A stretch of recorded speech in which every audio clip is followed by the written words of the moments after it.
What? Yes, huh? Wait, I was... Can my intro song be the Yu-Gi-Oh! GX theme song? Why? Because I just, randomly listened to it today. It's it's like that catchy, licensed anime thing going for it. It's kind of good. Kind of bad. Can it be the Beyblade theme song? Ooh, even better. But this new Beyblades with that weird unicorn thing. I have no Wait, idea. the old Beyblade song. I am so glad Stacy ducked out before this started. Hi, everybody. Oh, come on, she could like Beyblades. Who knows? Let's Beyblade. Hi, It's everybody. got a really awesome Welcome breakdown to at the I end don't as know well. what the hell it is. Full on Blink 182 power chord breakdown, and I'm talking over Aaron about Beyblade. It's the Beyblade cast. What is movies? It's not the Beyblade cast. It's the Beyblade theme tune cast. Okay, go ahead, Aaron. All right, fuck it. This is another one of our best of episodes. Today we have join us is Mazz, and he is going to be doing actually two best of because we're all doing our best of TV, best of movie ones. But Mazz, everybody on the site knows your specialty is television. So we're gonna run through your best of movies real quick, and then we're going into your 10 favorite TV shows, and that's what we're gonna mainly focus on. So, all right, but joining us, aside from Mazz and myself, Aaron, is Jackson. Yo. Yo. Beyblade. How's it rip? Dude, I have one of those big Beyblade arenas. They are great to throw your keys into. That's probably the most useful they'll ever be. Because it's not like the Beyblade fights were ever like they were on the TV show. It reminds me when I turned into a teenager and everybody who used to collect those giant-ass Pogs were just using them as coasters because that's all they could think of to do with them. Just an example of how cool I was as a teenager. I had Digimon cards and everyone shunned me for them. Entire school got Pokemon cards. My mum got me Digimon cards. And I was like, these are way better. You guys... The artwork did look better. And Digimon's a better show, so... Oh, by far. Yeah. Please tell me Digimon is not on your list anywhere. Shit. No, Well, but the new series of Digimon isn't very good. It's no, kind it of hasn't, bad. it hasn't been good since the third series. Third series was no, it has the fifth series when his power was to make Digimon evolve by punching other Digimon in the face. So that was pretty awesome. I that gotta happened. YouTube this now. I can't Yes, record a you do. podcast. Okay. Oh my god. I'm gonna have to start handing out, warning cards like an actual ref. Okay, alright, well, yeah, let's go through your favorite movies, Mazz.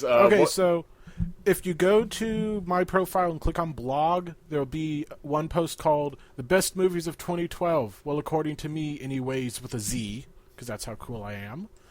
And if you scroll to the bottom, that's how we'll go up. We're going That's why we were bottom to talking top. about Beyblade, because that's when using Z for the end of words was cool. Oh, yeah. When Beyblade was on. Okay. Bringing it back. Yeah. Okay, so starting off, we have the Channing Tatum Award for 21 Jump Street and Magic Mike. Alright. Because this was the year I became a fan of Channing Tatum and want to go see him in movies that aren't The Vow. Yeah, that's the thing, is everybody's talking about how this was his year. No one ever brings up The Vow when they bring that up. I actually watched The Vow because it's free on demand. It's not terrible, but it's like a cheap Nick Sparks movie. And, if you're going to rip off Nick Sparks, do it right. Anyway. Right. 21 Jump Street is a surprisingly good and funny movie if you think about how it is a movie based on an 80s TV show that is best known for having young Johnny Depp. Yeah. And instead it is a self-aware buddy cop film that has skinny Jonah Hill and Channing Tatum giving really great performances. Enough said.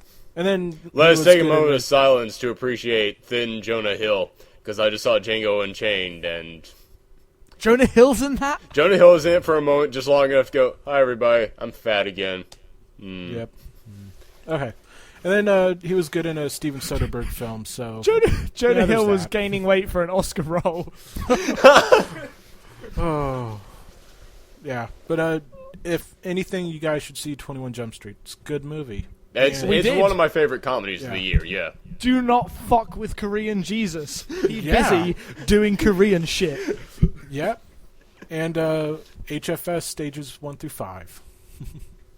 The giggles. And then next up we have Looper, which, hey, Joseph Gordon-Levitt and Bruce Willis play the same person and may or may not kill each other. in the movie, that's that's like how's that not a good movie? Seriously. All right. I can think of a number of reasons, but yeah, I also agree with that statement. They are all false because this has Bruce Willis and Joseph Gordon-Levitt as the same person. They don't look nothing alike, though. There's something wrong with my eyes because I am the only guy in the planet who actually went, I like this makeup. I think this makeup looks good. No, I'm with you. It looks good. Except for the Bruce Willis when they try and put the comb over hair on him. That's bullshit. But I mean, I actually like the Joseph Gordon-Levitt big lip, blue-eyed makeup thing that they did. And as part of the bromance that is Joseph Gordon-Levitt and Channing Tatum, the year was the year I became a fan of Channing Tatum, but it was the summer of Jiggle. Dark Knight, Looper, and Premium Rush. He owned the summer, except only one of those movies made actual bank at the box office. Moving on. How many of you guys are fans of Punisher Warzone?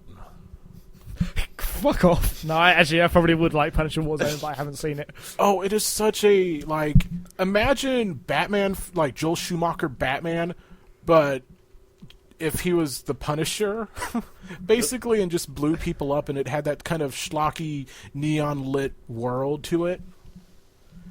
But is it really dark? Is it if the Joe Schumacher really Batman... Oh, that's good, because yeah. I need things to be dumb. Well, then that is... If you like Punisher Warzone, you'll love Dredd. Damn right I will. Yeah, because, that movie is simple, B-movie. Judge Dredd is here to kill and commence justice on the people of Peachtrees. And if that means he fires a incendiary round into your face, well... Too Justice bad. is served, And that is a movie that within the first 10 minutes of meeting Dredd, you're like, this is the coolest guy ever. This is such a cool character. Even though he's a douchebag, he's a total asshole. Oh, yeah, but hey, I can't tell tell a if bad place. I can't tell if Dredd or The Avengers has my favourite moment of gender role reversal. Because both of these films have a great, the moment with Avon Barksdale and that's what I call him whenever I see him too. I know the moment with him and that girl when she goes telepathic on him, or Loki and Black Widow and the Avengers. Both of those are just amazing moments. They are. Oh, they're great. And also, not since 300 has slow-mo looked this good. I would say. Well, that's because they put glitter all over the slow-mo in this one. So, I mean, there was they actually realized we can't just have it go slow. We have to actually put something with the slow-mo. No, that wasn't why it was good. It was good because they made the characters, it was good because you knew that person was falling to his death in slow motion. That's why it worked. Slow-mo, can I just say, slow-mo has to be the worst street drug I have ever seen in a film. It's one of those, how do you fight people off when you're moving at that speed? And also, I don't see the appeal of forcing you to live your crappy living in the slums life at 1% time. As being... I don't know. But drugs. But I mean, it's cool. That sounds awesome. I want slow-mo. It looks cool in the movie. I totally agree with you. But the bit when they first threw that guy off the ledge in slow motion, I was like, "Oh my god, that would what it would feel like to die in slow motion." That's the best use of slow mo I've seen. Mm. Yeah. And then good performance by the chick who plays Cersei Lannister. She's got playing a bitch down really well. Mm-hmm. All right, moving on. Django Unchained. It's so weird because I'm on a podcast about movies, yet I don't get all Quentin Tarantino's movie references and all the Tarantino-isms to his movies, but I like his movies.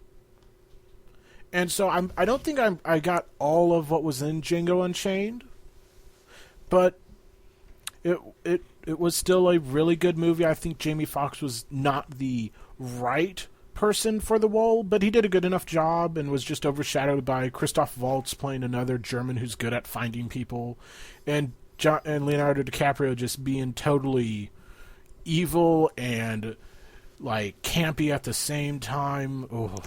And then Samuel L. Jackson, man, dude legitimately got snubbed for an Oscar because that was probably one of the most surprising things is how good he is in that movie.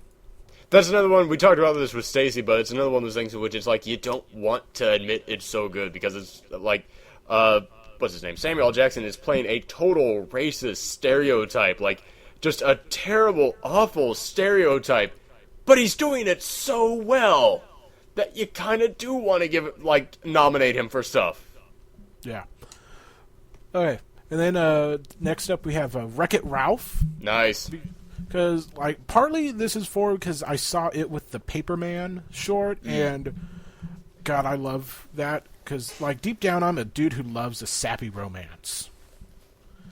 I don't like most rom-coms, but, like, that and Paris Jetamy are just two of my go-to movies if I want to just feel warm and fuzzy inside. Paris Jetamy? Yeah, oh, you haven't Paris, heard of I it? Love You. It's on Netflix, and just watch it. Oh, it's finally on Instant Queue? Yeah, it was last time I saw it. Oh, nice. I've been waiting for that. All right. Yeah. And then, like, Wreck-It Ralph also is just a really good movie that, like, yeah, there's a bunch of pop culture video game references. And also, But like, only for, like, the first act. Like, that's the thing, is that everybody goes into a thing, it's going to be nothing but pop culture references about video games. Only really for, like, the first 10 minutes of the movie. And it's all crammed in there. And then after that, no, it's just its own thing completely after that point. And, like, Ralph could never have been voiced by anyone other than John C. Reilly, in my opinion. That entire cast, you could have just have done live action. Everybody is playing themselves in that movie. Yeah. Great. We finally have our good video game movie, guys. And then next up is The Raid Redemption. As you guys have all seen that one, right? Yeah, so we've Yes. talked about it too. Yes. Yeah, you got Right. this is the weirdest two guys to have on to talk about The Raid Redemption, because Jackson and I are on the polar opposite ends of that movie. Yeah. Oh, which one of you love it and which one of you hate it? I love the first half. I don't like the second half. It gets a bit tedious towards the end. I really thoroughly enjoyed the movie. Yeah. Oh yeah, like if y'all follow me on Twitter at MazzM2Zs, they're like, I'm a rabid MMA fan and a fan of standing elbows, and any Pinkett Salat kung fu movie where people are just elbowing each other, constantly. That's awesome. And then also a dude does reverse bulldog through a door and impales another guy on remains of said door. Yeah, and as we have... Oh, God. I forgot about that scene. I'm loving it. But as we mentioned before, a lot of people, when they think about martial arts films, they think karate or kung fu. Kung fu is meant for self-discovery. Karate is meant for self-discipline. Pinkak Salat is meant to whoop ass. Pinkak Salat doesn't give a shit if you feel happy. It gives a shit that the other guy isn't getting back up. And so to see a martial arts form like that just go balls to the wall crazy is it is not just, it's a ride is what it is. Like, I love being in the theater watching that movie and just listening to the reaction of people around me. Because, I cannot tell you the last time I was in a theater and just every 5 minutes you heard the entire audience go, ooh, in unison. Yeah, like, there was only about 15 people, including myself, when I saw the movie, but we were all just like, oh. Also, oddly good soundtrack. I really enjoy the Mike Shinoda music. I didn't even pay attention to the soundtrack. To me, the soundtrack was... They had a good soundtrack. Yeah, to me, the soundtrack was... Yep. Oh, no. It all just kind of bleeds together towards the end. But, yeah, just if you want to see dudes just minute-plus fight scenes over and over again. Minute plus, half an hour plus fight scene. Let's try. Yeah. Yeah, exactly. When was the moment where he was almost getting stabbed by the knife? Because after that, it's the entire rest of the movie length fight scene. It's as soon as the fridge goes down. As soon as the fridge goes down, the movie goes just wild. Yeah, The director takes a 5-hour energy drink after shooting that one scene, and he just does the rest of the movie like that. Pretty much. Like that scene with the machete going through the wall. That was one of the tensest moments in film this year to me. I'm going to agree with you with that. Yeah. Oh, and then next up we have The Dark Knight Rises, which I read the script today and then I watched it, and I have basically the crux of my Batman piece figured out. But it's more as a end cap to a chapter of Christopher Nolan's development as a filmmaker than like, oh, this is a really good movie, because it's good, it's watchable. He finally made the third film in a superhero franchise that didn't totally go batshit insane and kill the franchise. But, like, if you just start from, like, Batman Begins to The Dark Knight Rises and fill in everything in between, like, you can see how he's just gotten better. Like, he couldn't film a fight scene to save his life in that movie, in Batman Begins. And then you have, like, my favorite fight scene all year, which is the first Batman and Bane fight, which I have linked in the post. And, yeah. And then he just does large-scale action and stuff. It was good. Although I hate the Hans Zimmer score, but that's more... Hans Zimmer, but How great would Batman be if they put the Beast of the Southern Wild score underneath that entire film? Once there was a man named Wayne, and he lived in Gotham, but with no daddy.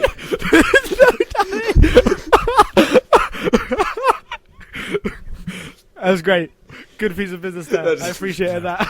Then we got Skyfall, which, like, I'm like you, Aaron. I'm not really a big James Bond fan. Like, literally, I kind of grew up with, like, the Brosnan era. And it's kind of like, yeah, these are stupid. Jack Ryan is better. And then, like, Daniel Craig became James Bond and Casino Royale came out. And I was like, oh, shit, this is awesome. And then Quantum Solace happened, and it was kind of like, oh, right. That happened. But then Skyfall happened, and I was like, yes, it's back to being awesome. And like, I don't know how much they planned for it to be kind of like retrospective on like, dude, James Bond, you're an old man. Like, all the way. Yeah, like when it originally was being planned and then the MGM thing all happened. Mm. But either way, like, it coming out as the 50 years of Bond thing really kind of sealed it for me as like one of the great Bond films. And then, like, Javier Bardem is just really creepily scary in that movie. Yeah. Like, he is. Yeah, he who knew the guy who played Anton Sugar can be really frightening with blonde hair. Everyone? Oh, well, with blonde hair. Yeah. And then Argo, because I love movies about movies. And then even fake movies. Yeah, and then you have the first 10 minutes, I just remember thinking, wow, I can feel their anger. I don't understand their anger, but I can feel that emotion. Yeah, it is such an incredible opening to a movie. Yeah. It's really good directing. Yes. Yeah. Academy of Arts and Sciences. Academy of Bullshit. Well, yeah. Yeah, and like, hey, Ben Affleck, consider your career revitalized. Yeah, this was the movie where he beat the Shyamalan, which that's the challenge. Everybody kept going, oh, Ben Affleck is such an amazing director. It's like, hold on. He's done 2 amazing films. I'm just imagining people sitting around in a bar looking really tense at screen. He's attempting the Shyamalan challenge. Ben Affleck is going for a Shyamalan. Can he pull it off? Oh my god, he has beaten the Shyamalan. Everyone cheers. Slow clap. End credits. T-shirt. Free T-shirt. And then, like, finally, my just straight up favorite movie of the year is The Avengers. Yes. That was the best time I had in a theater all year. I saw with my best friends from high school, and then, like, they invited a bunch of their friends. And we saw it all at midnight, and it was awesome. And, like, this movie has been built up for 4 years. Like, I remember hearing on the radio, the 2 DJs were like, dude, you guys need to just stay after the credits. Something awesome is going to happen. I was like, okay, fine. And then I hear Samuel Jackson. I was like, wait, Samuel Jackson. And then he walks in with ours. I was like, oh. It's like the Avengers Initiative. I was like, oh. I know, that is one of those things that I will never forget, like the after credits moment in Iron Man in which they say, we want to talk to you about the Avengers Initiative. And I was like, no fucking way are they planning this. And the entire cinema goes, oh shit, but it's only one person left in the cinema. Yeah, because it's like, just kind of like, what's the Avengers? I'm just like, it's a team. Who's that the purple world's guy? Greatest heroes. Yeah, like my friends, when the Purple Man came on screen, I was just marking out as if someone like had just done an awesome pro wrestling move through a table or something. We have to point something out though. This is a Marvel film, and that there actually is a supervillain in Marvel called the Purple Man. That's not who this is. No, this is Thanos. No. This is Thanos, baby. Yeah, this is and Thanos. he wants to court some death. Yes. Yes. You might say he's infatuated. Yeah, with that. I will never forget when I was in the theater. I was there watching it as part of the big like lead up thing where you watch all the movies going into it, and like you're in the theater for so long that like we got to know the other people sitting around us, and as soon as Thanos popped up, the two like this guy and this girl who were on their phones rapidly typing just quickly looked to me, knowing that I was the geek there among them, and went, "Who was that?" in unison, and I was like, "Oh, this is such a good feeling." Shawarma man. Oh, yeah, like all my friends were like, "Why were you freaking out? I couldn't really tell who that was." I'm just like, "That was Thanos. Oh, the Infinity Gauntlet." Yeah. Yeah. You were like, oh my god, the shit is gonna get realer. Yeah, and then like Joss Whedon just kind of reaffirming that he is the king of the nerds to a degree, even though I think super fans of Firefly are creepy. But yeah. Well, super fans of anything. Like, really super fans. Yeah. I don't know what you're talking about. Bronies are civilized human beings who are not. Bronies are not super fans. Bronies are people who, like, super fans are one thing. Super fans are actually harmless. They really like stuff. Then they do that in their own way. Bronies are just dicks trying to act superior. They're 'cause they bullies, can. are what they are. They're flat out bullies. But let's avoid that. They do a disservice. They do a disservice to people who genuinely like the show. Let's avoid that because you talk shit about bronies and they will find you. They will hear that you are talking shit about them. Well, the brony comes to find me, and then Dude, bronies Hi. are all like 6.5 feet tall and 300 pounds. I would not talk shit about. hi, what are you going to do to me? Go away, leave my house, please. Okay. All right. That's my film list. Let's talk about some TV. Let's go into your favorite real, TV, The yeah. real good stuff. Well, actually, we're starting with season 5 of Sons of Anarchy, That's your number 10? All right.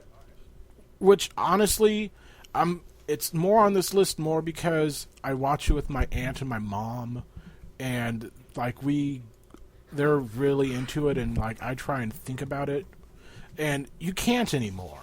It was like season 2 of Sons of Anarchy, it peaked, and then this season they just let Kurt Sutter go crazy and just like, no, we're gonna just have death and violence for no real reason, and I'm the dude who loves elbows and dudes fighting each other, yet I'm just kind of like, oh, this is too violent for me. There's something kind of wrong there when I'm the one going, that's a bit too much. It finished strong. It had its good moments, but clearly not the greatest. All right. Yeah. What'd you know? The raid was that for me. I couldn't handle the violence in the raid. Yeah. And then great seasons of television that hopefully end up on Netflix would be Last Resort in its one and only season. Andre Braugher, you'll find a show that lasts longer than one season in the aughts eventually. Maybe it'll be with Sean Ryan. But, like, that was a great concept. That would have been a great miniseries. Still probably my favorite pilot of any new show of the fall. But it was good. And it didn't get nearly enough love. All right. So that was your number 9. What's your number 8? Sherlock Series 2, which started on like January 7th or what in Britain, Jackson? Yep. Yeah, like as soon as that happened, I was like, oh, that means it's on the internet then. I'm going to watch it now. Forget waiting. And I watched it then, and it was awesome.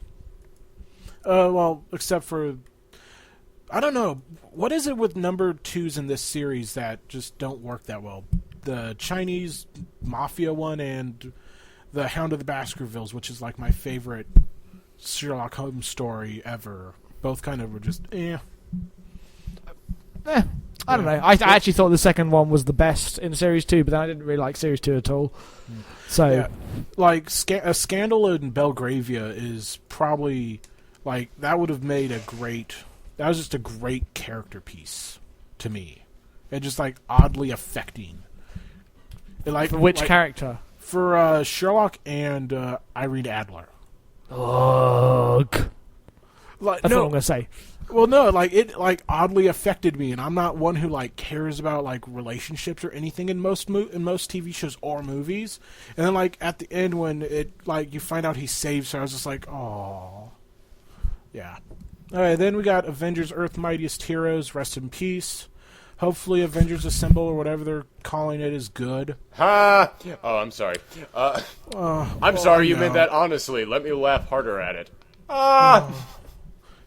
Hey, do you remember when Jeff Loeb was actually a good writer? The first Jeff Loeb thing that I read was his Superman Batman crossover, so no.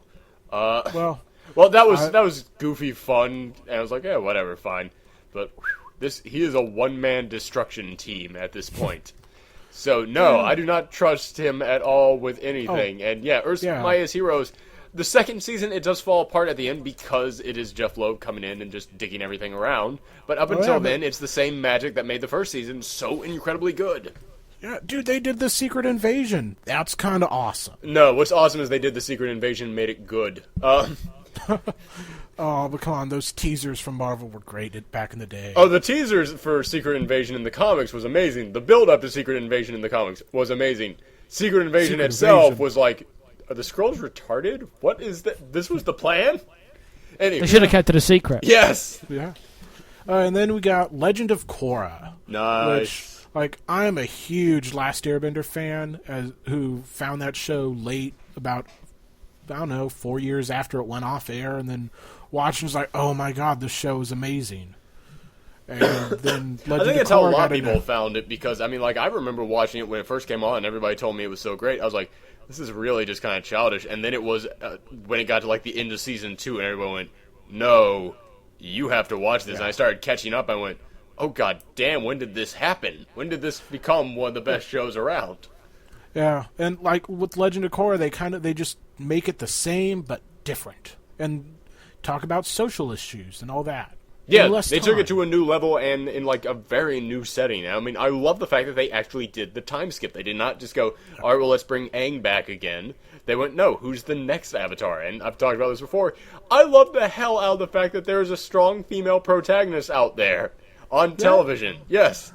Yeah, Macau or Mako, however you say his name, kind of fell apart at the end, but, that's because... That's because they didn't know that they were getting a second season when they planned that, yeah. Yeah, because, they got a couple everything. Ugh.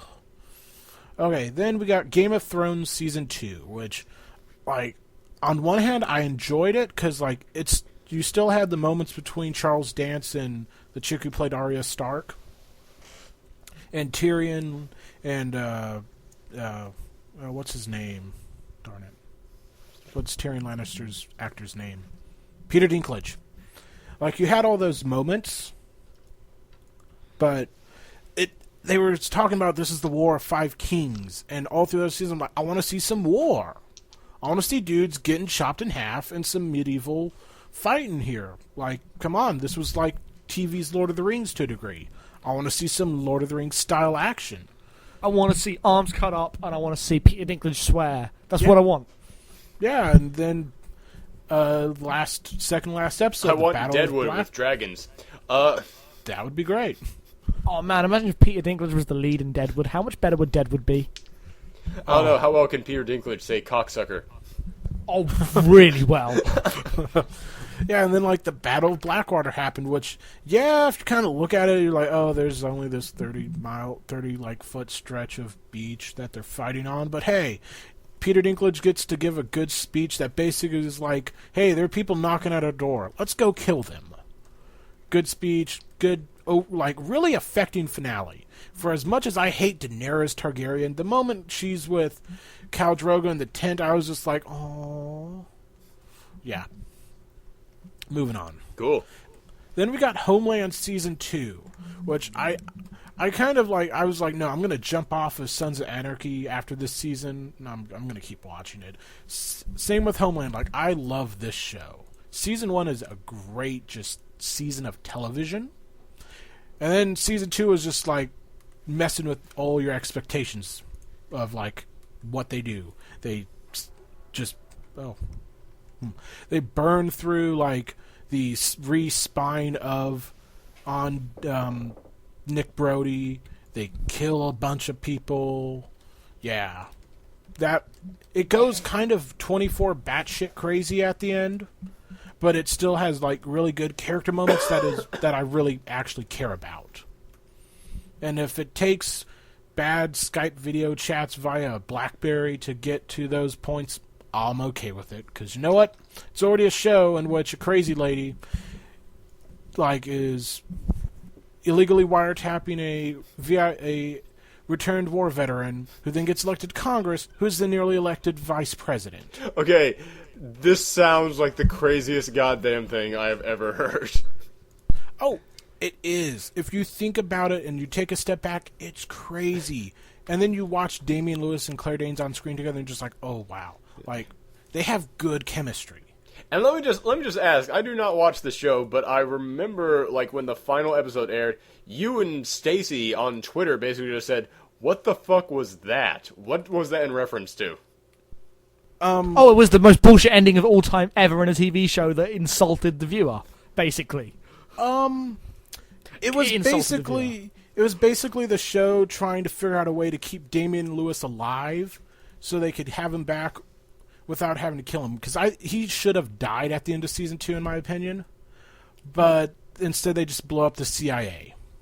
Spoiler alert, guys. That's not the bullshit bit. Oh, what's the bullshit bit is where there's a big mystery, and she's figuring out the answer to this mystery, and then at the end she decides to go undergo shock therapy, and she figures out she works out the answer to the mystery, and then wipes her memory. Oh yeah, that's talking the about bullshit season bit. 1. Yeah, that was the end of season 1. Yeah, was there an end of season 2? They blow up they blow up the CIA. Oh, I haven't seen season 2 yet. Oh, sorry. I misheard completely. Okay, well it gets a little crazy at the end. It definitely you definitely can tell that, hey, the guys who ran 24 are running this show, and they're going in this direction of tortured doomed romance between Claire Danes' character and Damian Lewis, which I don't buy at all. That was the stuff I didn't like about this. I don't know whether to watch season 2 or not, because Homeland I was very 50-50 on. Well, you now know how it ends, so that might influence you in some way. You should watch Q&A. That is my single favorite episode of television this year. Yeah, I've heard Q&A is amazing. I should get to that. Yeah, it is. I just don't get why everyone's trying to couple them in a romantic sense, and why can't they just be bros, essentially? Brody. Yeah, like, why can't they just be cool platonic friends? Why is everything got to be romantic? I have plenty of platonic girlfriends. Come on. Because television. Drama? I don't know. No. It's because everyone deep down is a shipper. No, now we're on the show that I am truly a shipper on. Oh, and I that know is Young Justice. This one, yeah, Young Justice, yeah. Because, oh man, when that time skip happens and Miss Martian is kissing Fishboy, I was just like, what is this shit? You broke them up. How dare you? They were so cute together. Come on. They worked. They completed each other. And then it turns out she's going crazy. So yeah, there's that. Yeah, but it's so good. Oh, it is. And then Cartoon Network is just fucking it around so hard. It's because they don't realize that adults enjoy this shit, too. It's like, well, it's superheroes, so we'll put it on Saturday morning, when all the adults who would actually watch and enjoy this show are not awake yet because they have jobs and lives and hangovers. So, yeah. It's... Yeah, like, this is a show that had Artemis saying, I feel naked, and not in the fun way, during a fight. Like, just like, dude... You just totally said she likes having sex, essentially. How'd you get away with that? They need to realize that... that's such a good line! They need to realize that adults enjoy these shows, and that if you, A, put it at a time in which they might actually be able to catch it, it would have a larger audience, and B, sold products that adults would buy, rather than just selling, hey, now you can get the transforming Kid Flash Super Cycle in this color, no, we don't want that. I mean, I know there are adults who collect toys. I'm very familiar with those people. I'm not one of them, but I would buy the shit out of a Young Justice t-shirt, or if you put all the Young Justice stuff out on a DVD, rather than doing the bullshit thing where you release 3 episodes at a time, because their theory is, oh, well, the kids will come in and go, Mommy, buy me this DVD. The kids aren't doing that for Young Justice.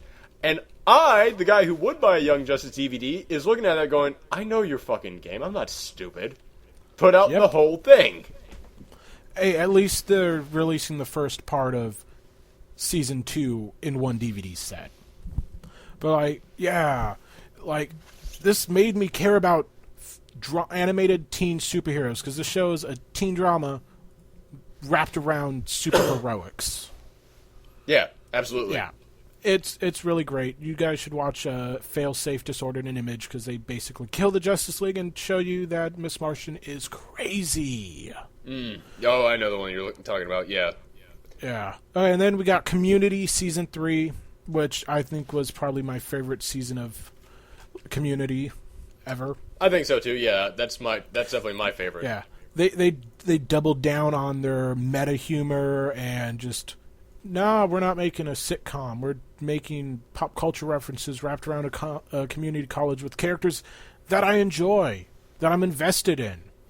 I never cared about the Friends. About the Friends. Yeah, I never cared about them. I laughed at the dude who played Chandler because he was funny. He's not funny on Go On, but in this show, I'm actually like kind of caring about what happens to them. Yeah, and also, this is one of those shows in which I honestly care about every single person on there, Yeah. except for Pierce. But I think that's more just because it's Chevy Chase who's a douchebag. So Yeah, they kind of just make Pierce a evil old man at that point. But yeah, like Danny Pudi is awesome. Donald Glover is hilarious. Joel McHale can do something other than be snarky about internet videos. Britta's stuff.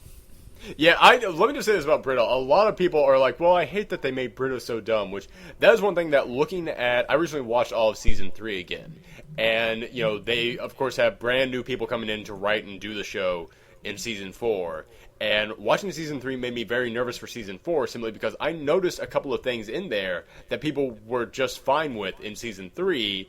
But if a brand new person had done it, someone who they didn't know and trust had done it, people probably would have been pissed. And I think making Britta dumb is one of those things. Like if somebody other than, who was the guy, Dan Harmon, had done that to her, I think people would have been like, "What are you doing to this character I love?" But because Dan Harmon did it, people love it. And I gotta say, I love that they made Britta dumb, because if you look at the progress that Britta has gone through in the first 3 seasons, it's exactly the progress you go through with people like that in college. When you meet that hippie, rebellious type, your first semester, your first year knowing them, you're like, "Oh wow, you're so smart and talented, and I never knew these things. You're opening my eyes up to stuff. This is great." In season 2, it's like, okay, you're still smart and making good points, but for God's sakes, would you shut up and have a normal conversation yet? That's the time in which you start to get annoyed with him, which is what everybody was doing in that second season.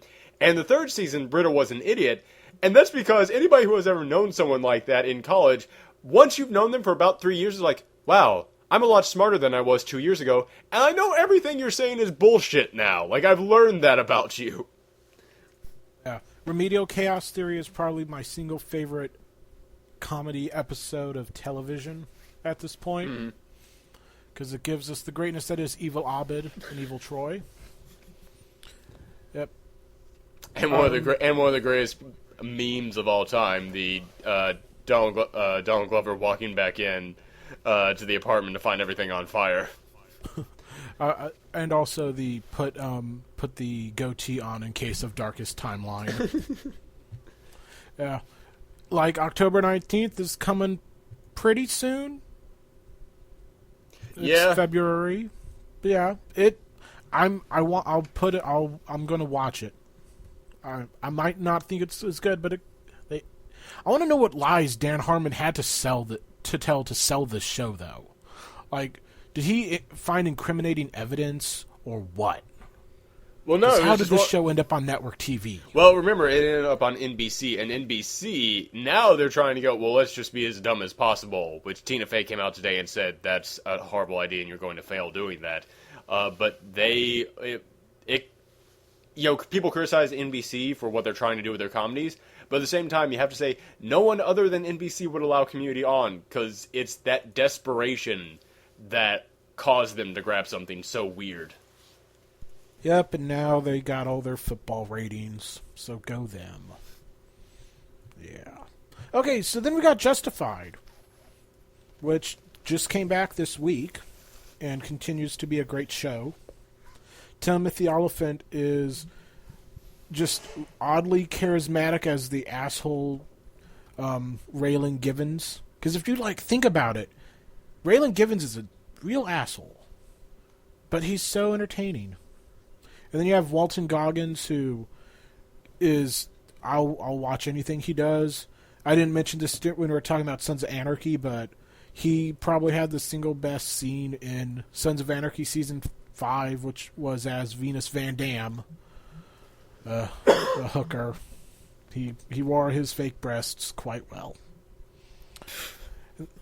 and just you know what? Justified is good. It is all the things all the like dark humor I enjoy about Sons of Anarchy, but quicker and wittier and better done.